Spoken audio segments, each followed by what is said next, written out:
కుక్కల బారి నుంచి తమ ప్రాణాలను కాపాడానంటూ పోలీస్ స్టేషన్ మెట్లు ఎక్కిన చిన్నారులు. కుత్బుల్లాపూర్ నియోజకవర్గం కొంపల్లిలోని పలు కాలనీల్లో కుక్కలు స్వైరవిహారం చేస్తూ దొరికిన వాళ్ళను వేటాడుతున్నాయి. ఎన్నిసార్లు అధికారులకు విన్నవించుకున్నా ఫలితం లేకుండా పోయిందని కొంపల్లి మున్సిపల్ కమిషనర్ చైర్మన్పై చర్యలు తీసుకోవాలని పేట్ బషీరాబాద్ పోలీస్ స్టేషన్లో ఫిర్యాదు చేశారు పలు కాలనీలకు చెందిన చిన్నారులు. ఇంతమంది చిన్నారులు ఒక్కసారిగా పోలీస్ స్టేషన్కు రావడం చూసి అధికారుల తీరుపై పలువురు ఆగ్రహం వ్యక్తం చేస్తున్నారు.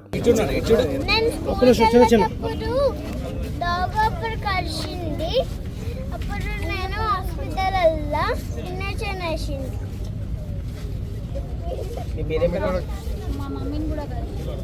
మా మమ్మీని కూడా కరిచింది.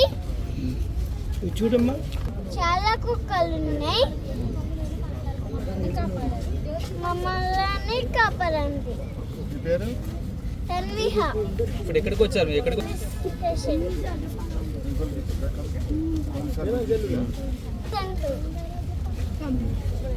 ఓకే. మరిన్ని అప్డేట్స్ కోసం మా ఛానల్ని సబ్స్క్రైబ్ చేయండి.